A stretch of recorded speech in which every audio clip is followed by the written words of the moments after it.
Hello and welcome. Facilitation is a set of skills and practices designed to engage people in change, improvement, and innovation. The word facilitate comes from the Latin word that means to make it easy or less difficult to do something. Therefore, a facilitator is a person whose role is to make it easier for other people to achieve an objective. Specifically, a facilitator guides a group of people through a process. This may be a discussion, a brainstorming session, a problem-solving activity, conflict resolution, or other activity. However, it's very important to remember what a facilitator is not. The facilitator is typically not a participating member of the team's activity. This means that the facilitator does not have a vote, does not directly influence the outcome of the meeting, or attempts to influence an outcome. It's also important to note that the facilitator is not the boss, formal leader, or decision maker for the group activity. In some cases, the manager of the group may also serve as the facilitator for a meeting or activity. This should only be done when the manager can remain neutral, demonstrates that they have little or no personal stake in the outcome, and are committed to helping the team get through the process. In fact, it's often best when the facilitator is someone from outside of the team or even the company. It's not necessary for the facilitator to be familiar with the whole history of the issue or to be an expert in the topics being discussed. In fact, facilitators who know a lot about the topic can sometimes be biased or have their own opinions, which may get in the way.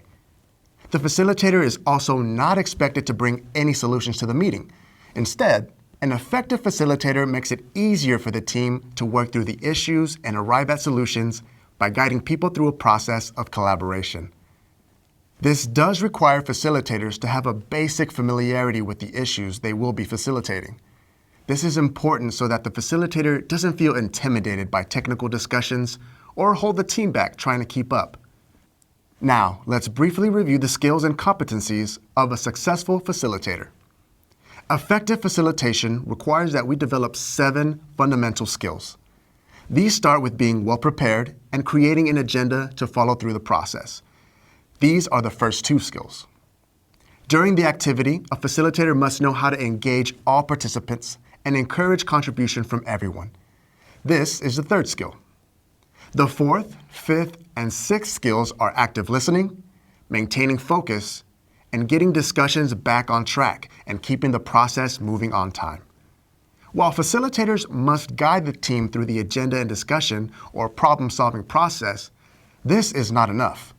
Facilitators must also use a variety of techniques to enable their teams to overcome obstacles and achieve their objectives.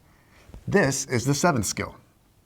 In addition to these general facilitation skills, a facilitator must be very familiar with the specific type of activity or process they're facilitating.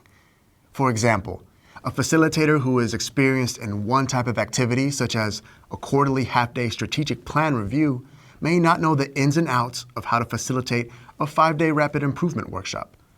Although the basic mechanics of preparing, facilitating, and following up are the same for all activities, differences in the team composition, duration, speed, energy, and intensity may place unique demands on the facilitator.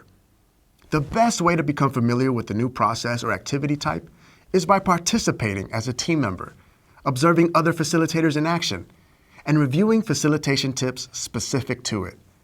This means that even an experienced facilitator must continuously learn and expand their repertoire of processes. That wraps up our review of the practice of facilitation.